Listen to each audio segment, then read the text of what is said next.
बिस्मिल्लाहिर्रहमानिर्रहीम। Dear students, अस्सलाम वालेकुम। वालेकुम अस्सलाम सर। आज का लेक्चर हमारा वीक 8 के लेक्चर 2 के हवाले से है और हमने अपने प्रीवियस लेक्चर में नेटवर्किंग डिवाइसेस, नेटवर्क लेयर और उसमें डेटा फ्रेगमेंटेशन और यूज़र डाटा ग्राम फॉर्मेट के हवाले से हमने डिस्कस किया था। आज हम नेटवर्क लेयर के प्रोटोकॉल के बारे में डिस्कस करेंगे। अगर हम नेटवर्क लेयर के रूल्स की बात करें तो उसका काम हमें दो या दो से ज़्यादा नेटवर्क्स को आपस में कनेक्ट करने का है। जैसा कि हम जानते हैं कि नेटवर्क की डेफिनेशन क्या थी कि when two are more than two computers are connected with each other. इसके अलावा हमने अभी तक सिस्को पैकेट ट्रेसर में डिफरेंट टोपोलॉजीज को डिज़ाइन किया, लेकिन हमने उनमें राउटर्स का इस्तेमाल नहीं किया बल्कि स्विच का इस्तेमाल किया। अगर आपको याद हो कि हमने स्विच के साथ कनेक्टिविटी के लिए या तो कंप्यूटर्स को हमने क्या किया था, स्टैटिक आईपीज़ फराहम की थी और एक और ऑप्शन हमने रखा था कि हमने अपने कंप्यूटर्स को डायनामिक आईपीज़ भी फराहम की थी। ठीक है, अगर आपको इंटरनेट प्रोटोकॉल वर्जन 4 की वो बातें याद हों जिसमें हमारे पास जब हम नेटवर्क कार्ड की प्रॉपर्टी में जाते हैं और वहाँ पे हमारे पास 5 फील्ड्स होती हैं, जिसमें सबसे पहले आईपी एड्रेस की है, फिर सबनेट मास्क की है, फिर डिफ़ॉल्ट गेटवे की है और उसके बाद डीएनएस सर्वर और अल्टरनेट डीएनएस सर्वर की है। तो ये लैन कार्ड या कंप्यूटर के नेटवर्क कार्ड की प्रॉपर्टीज़ के अंदर हर कंप्यूटर के अंदर ये एड्रेसेस जो हैं वो इंसर्ट किए जाते हैं, आइदर स्टैटिक और डायनामिक। प्रेफरेबली डायनामिक होता है, स्टैटिक के और भी कुछ इश्यूज आ सकते हैं, लेकिन अगर आपने घर में इंटरनेट इस्तेमाल किया है और आपने अगर कभी अपने कंप्यूटर की प्रॉपर्टी को भी चेक किया है तो वहाँ से भी आपको पता चलता है कि कंप्यूटर जो है वो आपका डायनामिक के लिए एक आईपी लेता है। तो हमारे पास स्टैटिक और डायनामिक आईपी का कंसेप्ट कुछ इस तरह से है। ठीक है, और अब अगर हम लैन नेटवर्क में काम करना चाहते हैं और सिर्फ आपस में डाटा को शेयर करना चाहते हैं तो हम सिर्फ आईपी एड्रेस और सबनेट मास्क की बदौलत कनेक्टिविटी एक ही लैन में हासिल कर सकते हैं। हमने ये चीज़ भी सिस्को पैकेट ट्रेसर में परफॉर्म कर ली है कि आपको याद होगा कि हम एक पीसी की नेटवर्क की प्रॉपर्टी में जाके उसको आईपी एड्रेस देते थे और सबनेट मास्क उसका बाय डिफॉल्ट ऑटोमेटिकली जनरेट हो जाता था और हम उसकी बेस पे एक और पीसी भी कनेक्ट करते थे, उसको भी एक आईपी देते थे और दोनों पीसीज या हमारी रिक्वायरमेंट दो से ज़्यादा भी है तो हम उनको कनेक्ट करके आपस में कम्युनिकेट कराते थे। मगर जब हम दो या दो से ज़्यादा नेटवर्क्स को कनेक्ट करना चाहते हैं तो हमें गेटवे और डीएनएस सर्वर का एड्रेस भी फराहम करना होता है, किसको? अपने ही कंप्यूटर को। ठीक है, यानी अगर हम चाहते हैं कि दो या दो से ज़्यादा नेटवर्क्स को भी आपस में कनेक्ट किया जाए, इंटरनेटवर्क बनाया जाए, तो उस सूरत में हमें गेटवे भी फराहम करना है। ठीक है, जिसके बाद हम क्या होते हैं, इंटरनेट या अदर नेटवर्क के साथ कनेक्टिविटी हासिल कर सकते हैं। अब रही बात डीएनएस की, तो उसको हम कहते हैं डोमेन नेम सर्विस या डोमेन नेम सिस्टम। अगर हम उसकी डेफिनेशन देखें तो उसके मुताबिक डेफिनेशन कहती है DNS is a protocol with in the set of standards for how computer exchange data on the internet and on many private networks. ठीक है, या आप इंटरनेट या अदर नेटवर्क्स पे जब अपना डेटा क्या करते हैं, एक्सचेंज करते हैं, तो इसको फुलफिल करने के लिए हमें डीएनएस प्रोटोकॉल की जरूरत होती है। अब इसका काम क्या है, ठीक है, काम भी कैसे करता है, डोमेन नेम को आईपी एड्रेस में कन्वर्ट करता है और आईपी एड्रेस को डोमेन नेम में कन्वर्ट करता है। डीएनएस का रोल क्या है, डोमेन नेम को आईपी एड्रेस में कन्वर्ट करता है और आईपी एड्रेस को डोमेन नेम में कन्वर्ट करता है। अब डोमेन नेम क्या है, जैसा कि आप खुद भी रोजमर्रा में इंटरनेट यूज करते हैं, तो आप डिफरेंट डोमेन्स की सर्चिंग करते हैं, just like Google, Yahoo, YouTube, Facebook वगैरह वगैरह। ये सब डोमेन नेम है, मगर इन सब का अपना अपना क्या होता है, एक आईपी एड्रेस होता है। और आप ये चीज बखूबी जानते हैं कि हमारी जो कम्युनिकेशन है वो जो नेटवर्किंग डिवाइसेस में होती है वो आईपी एड्रेसेस की ही बेस पे होती है। तो इसीलिए कंप्यूटर को समझाने के लिए, नेटवर्क के ऊपर कम्युनिकेट करने के लिए आईपी एड्रेस जरूरत होगा, और यूजर की अंडरस्टैंडिंग के लिए डोमेन नेम।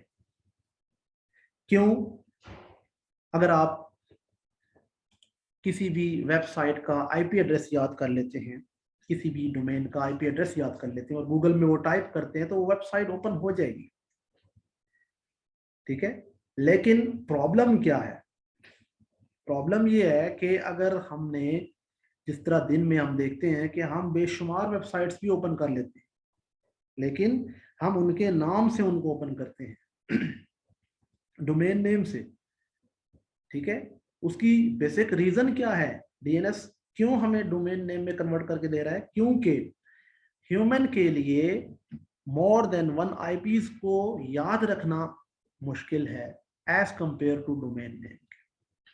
और ये आप बखूबी जानते हैं कि आपको यूट्यूब का आईपी याद नहीं होगा, लेकिन आपको उसका डोमेन नेम याद है, youtube.com, google.com, yahoo.com, hotmail.com, gmail.com, और ऐसे आप वैरायटी नेम्स आप मुझे बताते जाए। तो ये एक आसान सॉल्यूशन है उसका कि नेटवर्क की रिक्वायरमेंट भी फुलफिल हो रही है और यूजर्स की रिक्वायरमेंट भी फुलफिल। तो यूजर के लिए वेबसाइट का नाम याद रखना क्या है, आसान है। तो इसलिए डीएनएस अपना उसमें रोल अदा करता है। तो हम क्या करते हैं, अपने लैन कार्ड में जहां पर IP address, subnet mask, gateway जो है वो फराहम करते हैं, वहां पर नेक्स्ट फील्ड जो हमारी बनती है वो डीएनएस की है, वहां हम डीएनएस टाइप करते हैं। मगर हमें इसको लिखने की जरूरत नहीं होती, क्योंकि हमारे कंप्यूटर में ये सब कुछ डायनामिकली हो जाता है, ठीक है। अगर मैं इसको शो कराना चाहूँ तो बड़ा सिंपल है, अपने कंप्यूटर के ऊपर जाके जहाँ पे हमारा नेटवर्क कनेक्टेड होता है, जहाँ अगर किसी का वाईफाई है तो वाईफाई के सिग्नल्स आपको नजर आ रहे होंगे, किसी का लैन कार्ड वायर्ड केबल से कनेक्टेड है, तो आपके पास छोटा सा कंप्यूटर बन के आ रहा होता है स्क्रीन के ऊपर, राइट मोस्ट डाउन साइड जहाँ पे आपका टाइम लिखा होता है, उस पर सिंपली राइट क्लिक करें, ओपन नेटवर्क एंड शेयरिंग में जाएं, और ये मैं आपके सामने इसको शेयर भी कर देता हूँ। ये देखिए, सिंपली आपने राइट क्लिक करना है अपने लैन कार्ड की इसके ऊपर, आइकन के ऊपर, open network and internet setting में आना है, और यहाँ पे देखें जो आपके पास स्क्रीन ओपन हो रही है, इसमें एडवांस नेटवर्क सेटिंग के नीचे चेंज अडॉप्टर ऑप्शन है। चेंज अडॉप्टर ऑप्शन को आप जब क्लिक करते हैं तो उसके बाद आपके सामने एक और मेन्यू ओपन हो जाता है। उस मेन्यू के अंदर आपके पास लोकल एरिया कनेक्शन या वायरलेस अगर आपका कार्ड लगा हुआ है तो वो अवेलेबल होता है, आप उस पर डबल क्लिक करें। डबल क्लिक करने के बाद आप क्या करते हैं, डबल क्लिक करने के बाद आप डिटेल पे क्लिक करते हैं। तो डिटेल में देखें आपके पास सारी चीज़ें मौजूद हैं, जिसमें आईपी एड्रेस है, सबनेट मास्क है, डिफ़ॉल्ट गेटवे है, DHCP server, alternate DHCP, alternate DNS server, ये सारी की सारी रिक्वायरमेंट मौजूद है। अब अगर आप लैन कार्ड की प्रॉपर्टी में आए और प्रॉपर्टी में इंटरनेट प्रोटोकॉल वर्जन 4 पे डबल क्लिक कर लें,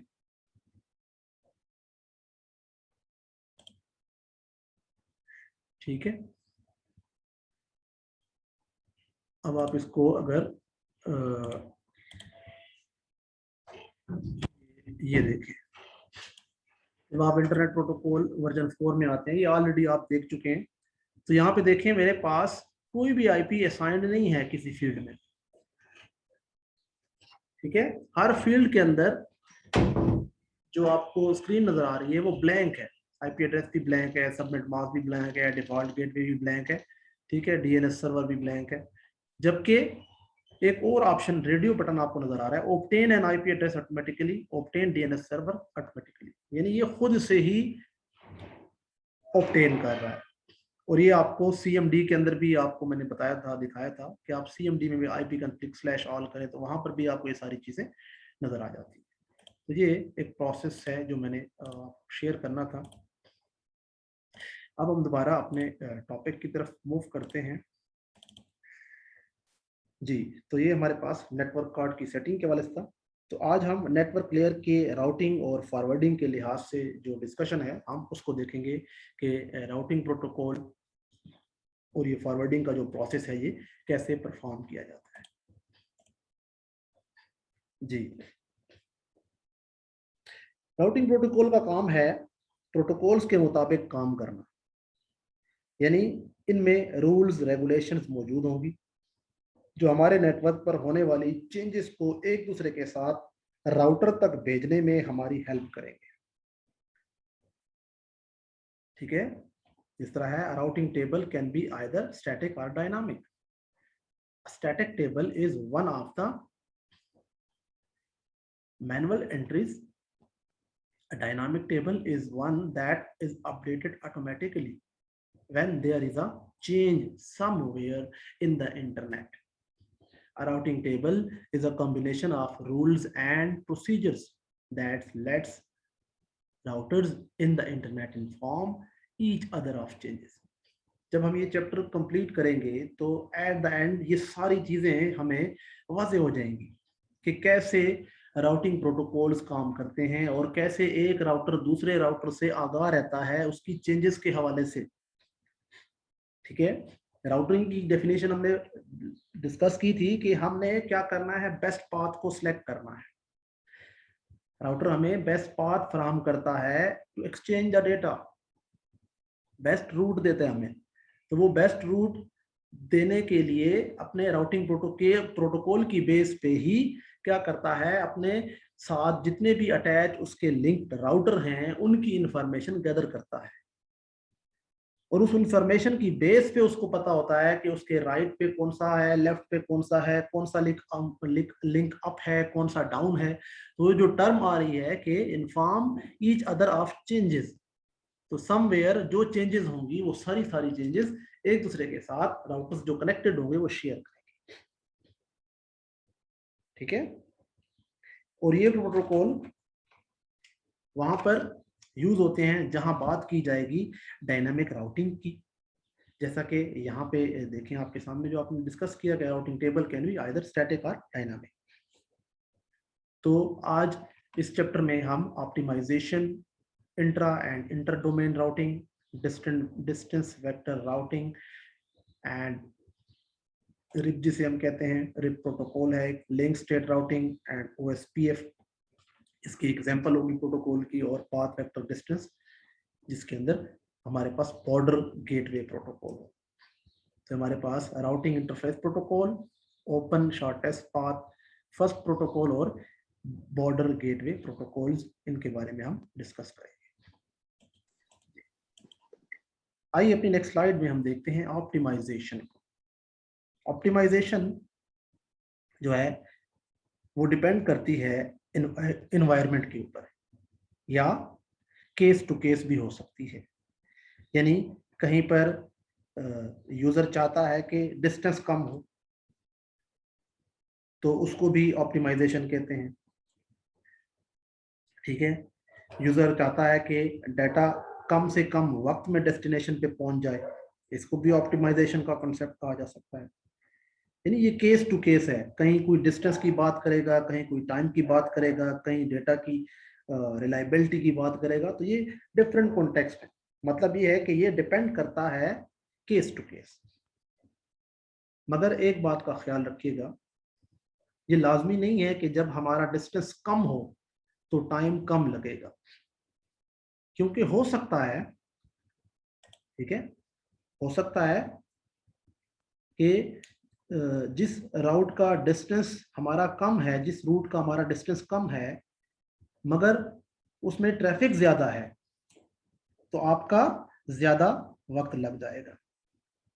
ठीक है, ये हम बखूबी जानते हैं कि जिस तरह आप एग्जाम्पल ले लें, जिस तरह हम अक्सर देखते हैं रोड्स, जिस तरह मोटरवे और जीटी रोड है, आप दोनों का कंपैरिजन करें।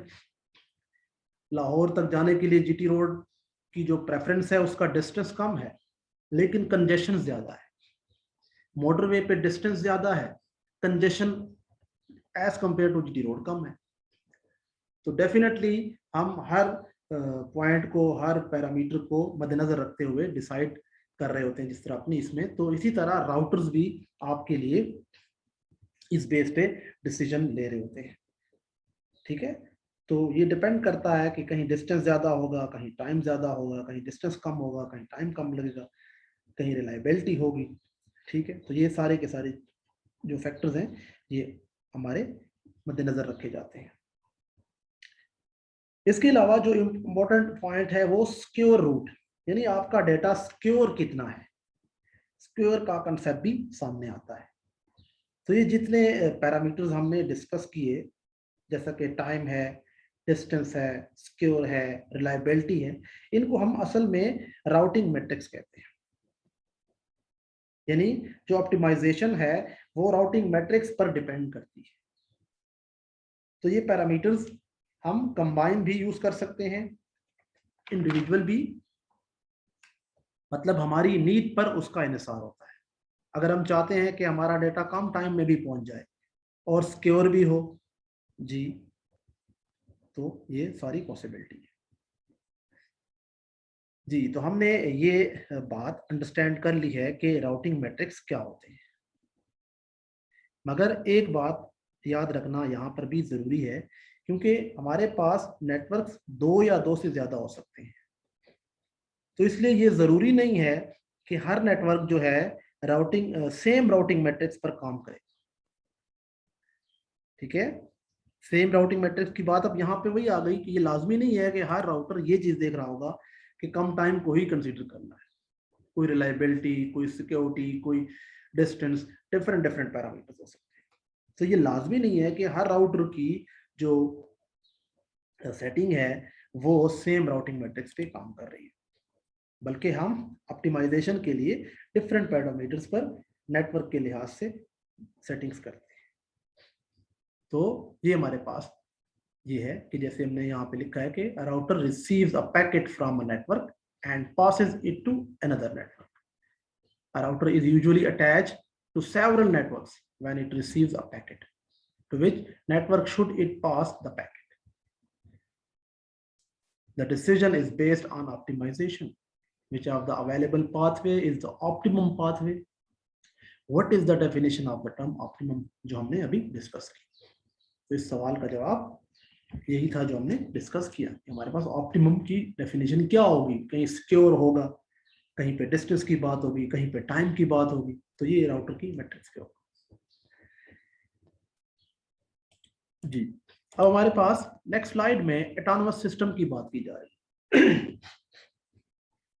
एटोनोमस सिस्टम की अगर हम बात करें तो आपने पीटीसीएल का नाम भी सुना है, नया टेल का नाम भी सुना है, वतीन टेलीकॉम का भी शायद आपने नाम सुना हो। ऐसे बहुत सारी छोटी छोटी कंपनीज और भी हैं जिन्होंने अपने टेलीकॉम नेटवर्क बनाए हुए हैं। तो एटोनोमस सिस्टम से मुराद क्या है कि हर कंपनी ने जिस तरह अपना एक नेटवर्क बनाया हुआ है, इस तरह के कंसेप्ट को हम ऑटोनमस सिस्टम कहते हैं कि पीटीसीएल ने अपना एक नेटवर्क एस्टेब्लिश किया हुआ है, वतीन ने अपना, नयाटेल ने अपना, जोंग ने अपना, लेट्स सपोज मुख्तलिफ। इन तमाम ऑटोनमस सिस्टम की जो राउटिंग पॉलिसी होगी वो डिफरेंट होगी, जो हमने पहले भी बात की। इनकी अपनी अपनी यूनिफॉर्म राउटिंग पॉलिसी होगी। इन्होंने अपनी अपनी राउटिंग पॉलिसीज बनाई है कि इनकी राउटिंग कैसे काम करेगी। ठीक है, आप लोग एक वेबसाइट को ओपन करें जिसका नाम है whatismyip.com। ये आपको बताएगी कि आप किस ऑटोनमस सिस्टम से पहचाने जाते हैं। यानी हर ऑटोनमस सिस्टम की भी एक यूनिक आइडेंटिफिकेशन है। तो आप जिस कंपनी से इंटरनेट ले रहे हैं उसकी भी ऑटोनमस सिस्टम में एक यूनिक आइडेंटिफिकेशन है ग्लोबल कम्युनिकेशन की। तो अगर आप whatismyip.com खोलते हैं तो वहां पे आपको बता देगा, यानी पब्लिक आईपी कौन सी यूज हो रही है और जो आप को वो क्या कर रही है, कंट्रोल कर रही है।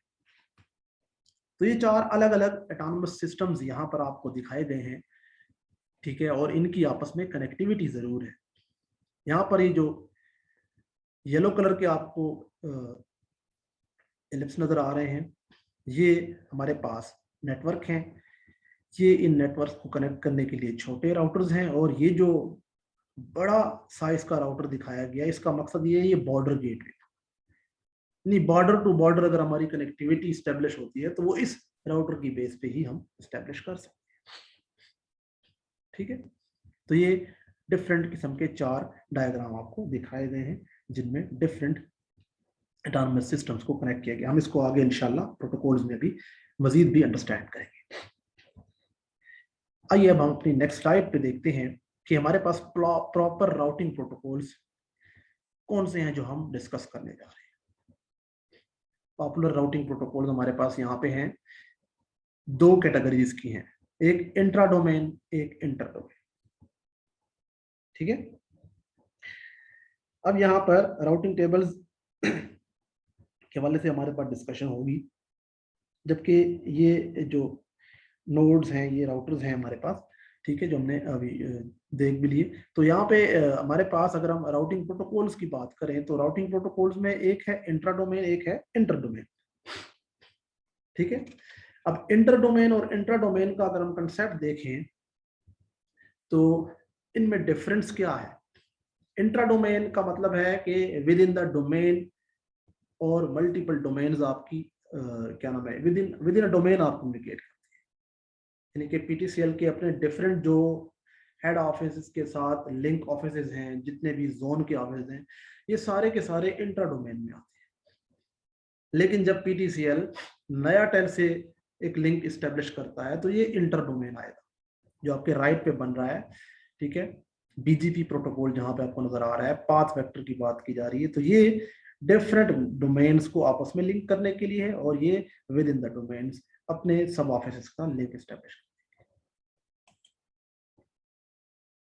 ठीक, तो यहाँ पे देखें, हम सबसे पहले बात करते हैं डिस्टेंस वेक्टर की, distance vector routing tables, RIP protocol की यहाँ पे डिस्कशन हो रही है। ठीक है,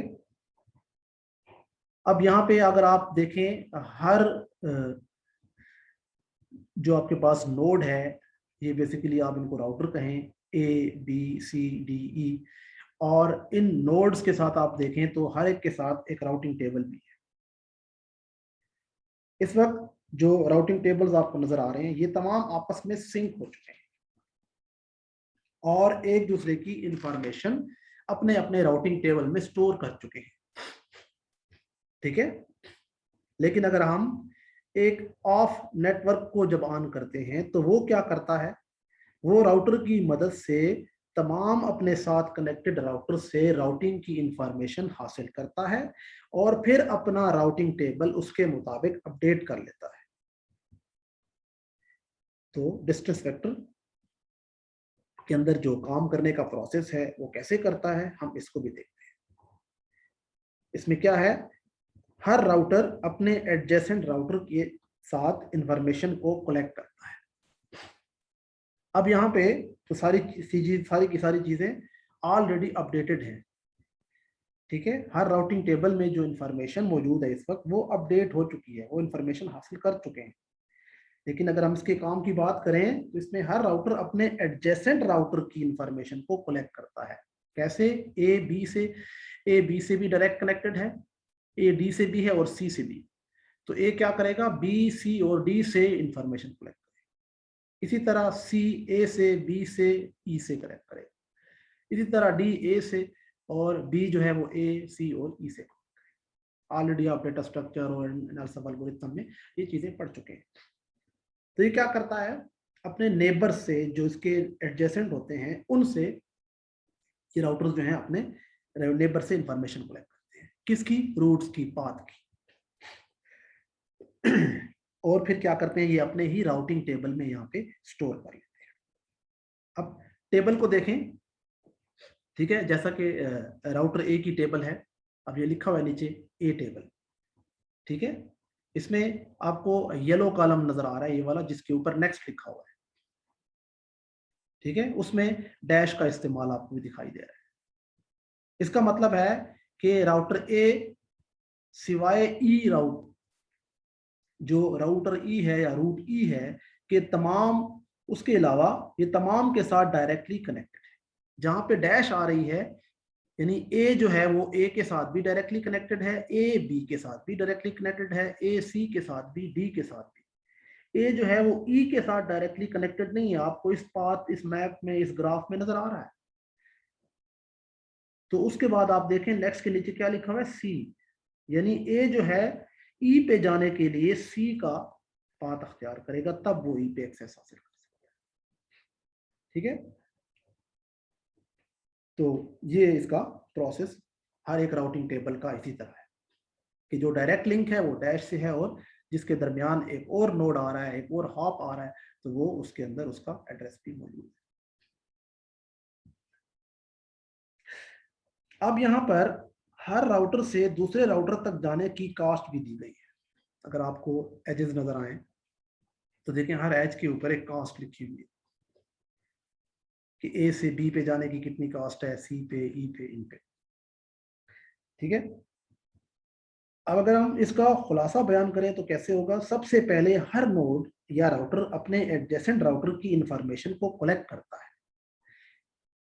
फिर वो इस इंफॉर्मेशन को शेयर करता है, और फिर इस शेयर इंफॉर्मेशन की बदौलत हर राउटर अपने आप को अपडेट करता है, जिससे इसको ये डिफाइन हो जाता है कि किस रूट तक कैसे पहुंचा जा सकता है, ठीक है। यानी किस राउटर तक वो अपना एक्सेस कैसे हासिल करेगा।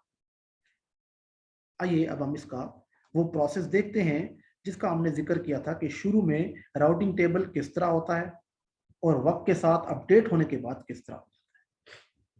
तो नेक्स्ट स्लाइड में देखें। अब इस स्लाइड में देखें तो यहाँ पे आपको इस टेबल में इंफॉर्मेशन डिफरेंट सी नजर आएगी। प्रीवियस में देखें हर एक के सामने कास्ट लिखी हुई है, इसमें देखें कास्ट कहीं पे है और कहीं पे इन्फिनिटी भी। तो ये वो पॉइंट है जो हमें इंडिकेट कर रहा है कि शुरू में जब हमारा नेटवर्क ऑफ होता है और हम उसको ऑन करने लगते हैं फर्स्ट टाइम सुबह सवेरे, लेट्स सपोज हम अपना नेटवर्क यूआईटी में ऑफ कर जाते हैं और सुबह ऑन करेंगे, तो सबसे पहले क्या करेगा, जब वो शुरू में स्टेबिलिटी की तरफ जाएगा, इनिशियलाइज होगा, तो वो कुछ इस तरह से वर्किंग करेगा। नहीं तो यहाँ पर सबसे पहले जो डायरेक्ट नेबर्स हैं उन तमाम की इंफॉर्मेशन हर टेबल में क्या है, मौजूद है, मगर उसके अलावा नहीं है। शुरू में उसने ये बताया कि मैं जिनके साथ डायरेक्टली लिंक हूं, इनिशियली जब वो ऑन हुए तो ए ने कहा, ठीक है, कि ए पे कास्ट 0 है, ए से बी पे 5 है, ए से सी पे 2 है, ए से डी पे 3 है, और ई जो कि राउटर तो है लेकिन इसकी कास्ट इन्फिनिटी है, ठीक है। तो इनके पास एडजेसेंट की इंफॉर्मेशन अपने नेबर्स की। तो शुरू में ये क्या करते हैं, इस तरह से इनिशिएट करते हैं। और फिर जब हमने बात की कि ए सी के साथ शेयर करेगा तो सी जाहिर बात है बी से और ई से लेगा, तो ये सारी की सारी इंफॉर्मेशन जब कलेक्ट होगी तो वो यहाँ पे हर एक टेबल में अपडेट हो जाएगी, जिस तरह हमने इस पहले टेबल में देखा है कि जिस राउटर ने जिस राउटर को एक्सेस करना है, जिस तक लिंक करना है, पहुंचना है, वो किस रास्ते से जाए। ठीक है, तो अब अगर हम इसके हवाले से एक स्टेटमेंट देखें तो क्या कहती है, in distance vector routing each node shares its routing table with its immediate neighbors periodically and when there is a change। ठीक है, डिस्टेंस वेक्टर में क्या होता है, हर राउटर अपने नेबर राउटर से पूरा राउटिंग टेबल, जितनी इंफॉर्मेशन उसके अपने टेबल में, वो सारा शेयर कर देता है अपने नेबर के साथ। और ये शेयरिंग पीरियडिकली होती है, टाइम इंटरवल है इसका एक। ठीक है, हर राउटर में 15 मिली सेकेंड्स की अगर एक अपडेट का डायनामिक एक सेटअप लगा हुआ है पीरियडिकली, तो वो 15 मिली सेकेंड्स के अंदर भी अपडेट करेगा। 1 मिनट है, 2 मिनट है, जो भी उसकी एक पीरियडिकली सेटिंग की गई। तो जो चेंज का वर्ड है, चेंज क्या है जो हमने बताया था, हो सकता है कोई लिंक डाउन हो जाए, कोई भी इशू आ सकता है, नेटवर्क ऑन ही नहीं है, तो वो चेंज भी नेबर को पता चल जाए। ठीक है, कि नेबर के पास उसकी इंफॉर्मेशन आएगी ही नहीं, इन्फिनिटी आएगी, पता ही नहीं होगा उसको। तो इस सूरत में ये इंफॉर्मेशन ऐसे शेयर करते हैं। अब ये देखें वो जो अपडेटिंग का प्रोसेस है ये काम कैसे करता है, अपडेटिंग इन डिस्टेंस वेक्टर राउटिंग। अब यहां मैंने यहां पर क्या है, हमने उस प्रोसेस को देखना है कि ये अपडेट करता कैसे है। और नीचे देखें मैंने एक वो जो आपकी प्रीवियस स्लाइड की डायग्राम थी, वो मैंने यहाँ पर इसको भी साथ प्लेस कर दिया ताकि इस कंपैरिजन के प्रोसेस को, अपडेटिंग के प्रोसेस को सही तौर से समझा जा सके। तो ये टाइम क्योंकि एंड होने वाला है, मैं चाहता हूँ कि इसको डिस्कनेक्ट करके दोबारा कनेक्ट करते हैं और हम इसको प्रोसेस को दोबारा समझने की कोशिश करते हैं।